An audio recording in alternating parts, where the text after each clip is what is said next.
बेटा आज हम इक्विलिब्रियम में उसी का कंटिन्यू करेंगे। क्या थोड़े छोटे छोटे क्वेश्चन करते हैं। पहले क्वेश्चन क्या है, यहाँ दिख रहा है आपको, यहाँ दिख रहा है, ठीक है ना। क्वेश्चन बेटा राइट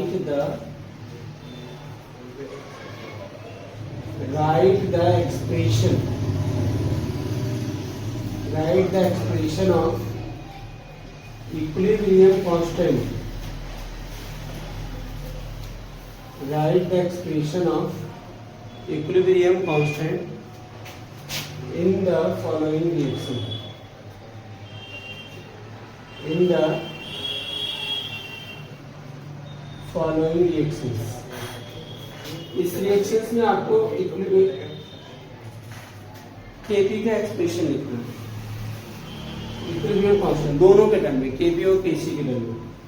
जैसे CaCO3 solid gives CaO solid plus CO2 gas. Second है आपका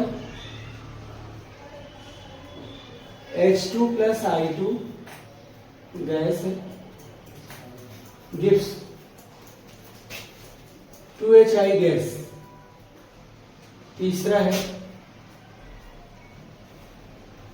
तीसरा पॉइंट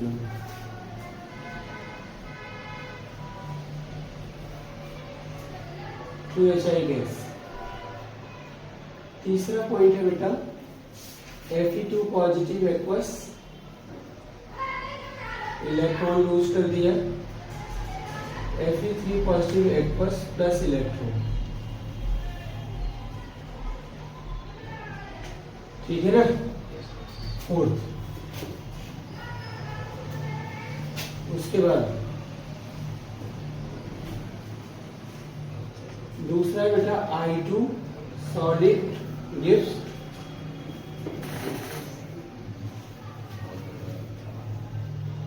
I माइनस एक्वस। अब जैसे इसका सॉल्यूशन बताते हैं आपको, कैसे लिखोगे। एक्सप्रेशन लिखना, आपको क्या लिखना है, केवल एक्सप्रेशन लिखना है।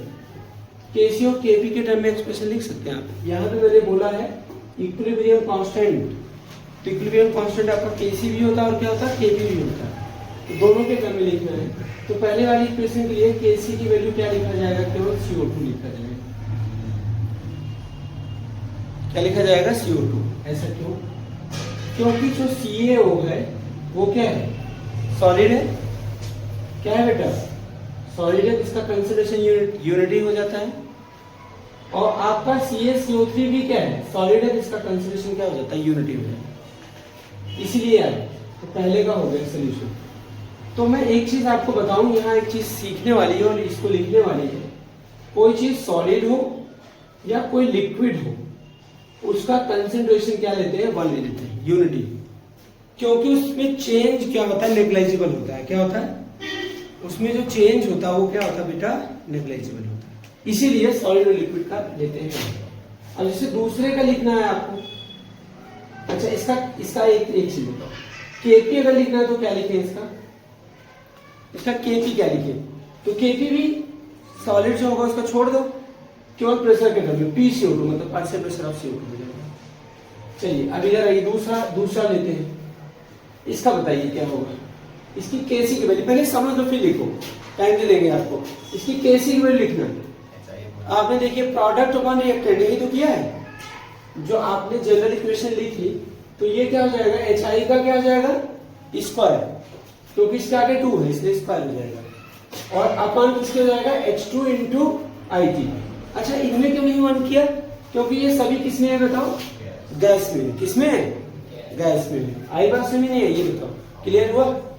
अच्छा अब इसका केपी अगर लिखना हो तो क्या लिखेंगे, मतलब HI का प्रेशर अपॉन H2 का प्रेशर इंटू क्या हो जाएगा, I2 का प्रेशर। फिर है आपका तीसरा पार्ट, कौन सा पार्ट है, तीसरा पार्ट। यहां पे क्या लिखें, केसी इक्वल क्या होगा, Fe3 पॉजिटिव अपन Fe2 पॉजिटिव। यहां पे देखो एक्वस है ना, तो प्रोडक्ट अपॉन रिएक्टेंस एक्वस और गैस लिखा जाता है, ये लिख दिया, देखो इलेक्ट्रॉन नहीं लिखा जाएगा, ये हो गया Kc की वैल्यू। और Kp की वैल्यू अगर लिखना हो तो क्या होगा, PFE3 पॉजिटिव अपॉन क्या होगा, PFE2 positive.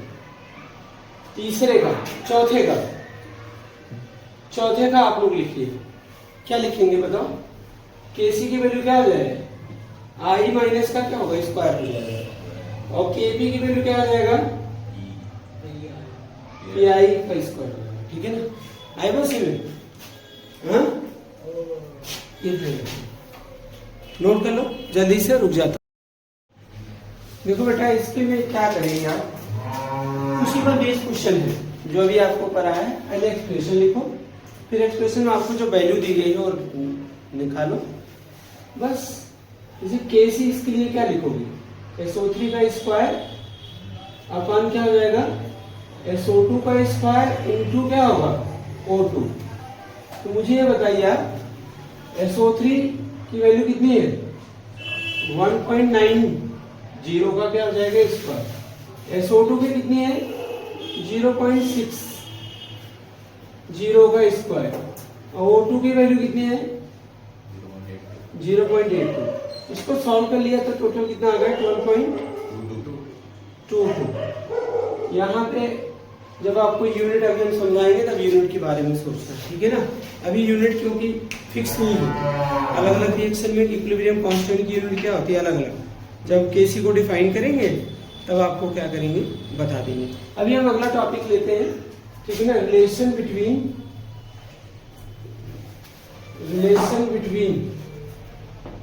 Kp and Kc। Kp और Kc में रिलेशन कर लेते हैं, फिर हम इक्विलिब्रियम कांस्टेंट की कैरेक्टरिस्टिक्स पढ़ेंगे, ठीक है ना। तो देखो कंसीडर रिएक्शन, ध्यान से समझ लो, पहले कंसीडर रिएक्शन, पहले समझ लो, लिखने में ध्यान नहीं लगाओ ज्यादा। कंसीडर रिएक्शन A प्लस क्या होगा BB गिव्स क्या होगा आपका CC प्लस DD। इसके लिए Kc की वैल्यू क्या लिखेंगे आप, इसको तो लिखना मैंने बता ही दिया आपको ना। C की पावर क्या होगा C, और D की पावर क्या होगा D, A की पावर A, B की पावर क्या होगा B।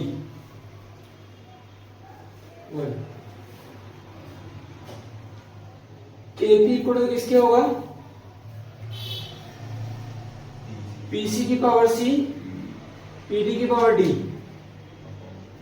PA की पावर A, PB की पावर B। ये क्या होगा, आई बात सुने। तो यहाँ PC इक्वल क्या होगा CRT, PC इक्वल किसके CRT के, मतलब एक चीज सुनो, PA इक्वल किसके होगा PA मतलब प्रेशर ऑफ ए, मतलब concentration of A into RT। ये कैसे आ गया, मिटाते हैं इसको, समझाते हैं कैसे आ गया। ये बताओ आइडियल गैस इक्वेशन आपने पढ़ा है, PV इक्वल क्या होता है बेटा nRT। P को अगर आप इधर लाओ तो क्या हो जाएगा N/B/RT। ये आपका आइडियल गैस इक्वेशन है, सुन लो क्या है ideal gas equation. P equal क्या है बेटा N/B/RT है, आई बात सुने। तो इसे बोलते हैं P equal CRT। P equal क्या होगा CRT।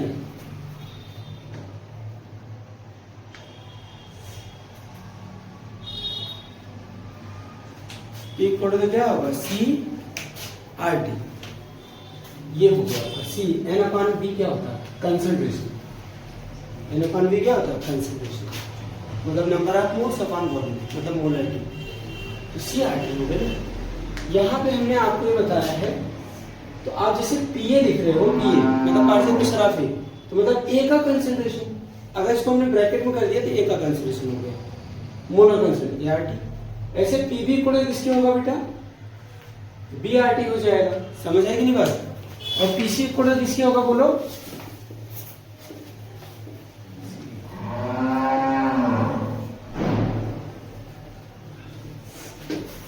PC इक्वल क्या लिखूं बताएं,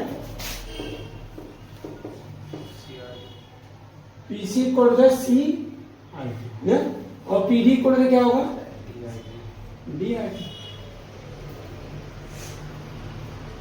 अब हम यहाँ पे क्या करते हैं, putting the value of P A P B P C and P D. Putting the value of क्या है, P A P B P C and क्या होगा पी डी। आई बात सुने, in equation second, in equation क्या होगा second equation में वैल्यू को क्या करो पुट करो, ठीक है। अब बता रहे हैं तो के पी पर क्या होगा, यह है ना सेकेंड इक्वेशन का, पीसी की वैल्यू रखो, सी आर टी की पावर सी, डी आर टी की पावर डी, ये क्या है ए आर टी की power A, B are T की पावर बी, ठीक है ना। क्या करिए इसे, के पी को क्या कर लो अलग कर लो, सी की पावर सी, डी की पावर डी, ए की पावर ए, और क्या हो डी की पावर डी। यहां पे क्या लिखोगे, आर टी की पावर सी प्लस डी लिख सकते हैं, आर टी की पावर क्या लिख सकते हैं सी प्लस डी, और यहाँ पे क्या लिखेंगे आर टी की पावर ए प्लस डी। अच्छा ये किसकी इक्वल है, ये किसकी इक्वल है, इक्वेशन 1 से कंपेयर करना इसको, के सी हो गया, के पी इक्वल तो क्या हो गया आपका के सी। अच्छा ये आर टी को ऊपर ले जाओ तो क्या हो जाएगा R T C plus D, तो है ये बेस सेम है तो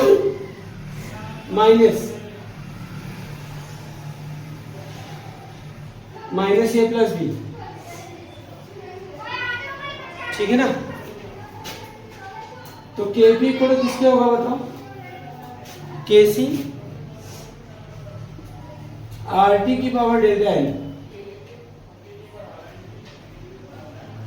ये डेल्टा एन क्या है जानते हो, सी प्लस डी मतलब sum of number of moles of gaseous product minus क्या होगा sum of number of moles of gaseous reactants, जो भी हमको ऐसे निकाले थे। This is the relation between KP and KC. आई बस में तो ये रिलेशन आता भी, इसमें न्यूमेरिकल भी आता है। चलो बेटा यहाँ पे ये चीज देखना है, इस क्वेश्चन को कैसे सॉल्व करेंगे। जो अभी आपको रिलेशन बताया था सोल्यूशन में, उसकी जरूरत है आपको। के पी इक्वल क्या है, के सी आर टी की पावर डेल्टा एन। सुनो इस क्वेश्चन में करा find out the value of K C for each of the following equilibria from the value of K P. K P की वैल्यू दे रखा आपको टेम्परेचर दे रखा दोनों केस में, आर की वैल्यू दोनों में फिक्स है। केसी फाइंड करना, केसी तभी पता लगेगा जब ये निकाल लोगे डेल्टा एन। डेल्टा एन की वैल्यू क्या होगा, डेल्टा एन की वैल्यू क्या होगा 2 और 1 कितना होगा 3, 2 और 1 क्या होगा 3। Sum of the number of moles of gaseous product minus gaseous reactant ना, 3 माइनस 2 तो कितना होगा 1। तो पहले वाले केस में डेल्टा एन की वैल्यू क्या होगा ये बेटा 1। तो केटी की वैल्यू क्या करने वाली है 1.8 इंटू 10 की पावर माइनस 2 इक्वल टू केसी आपको फाइंड करना है। आर की वैल्यू लिख लो 0.083 इंटू टी कितना है, टी है आपका 500 केल्विन की पावर क्या हो जाएगा 1। तो मतलब क्या होगा केसी को क्या होगा बेटा 1.8 इंटू 10 की पावर माइनस 2 अपॉन 0.083 इंटू 500, ये केसी है। आई बात से इसको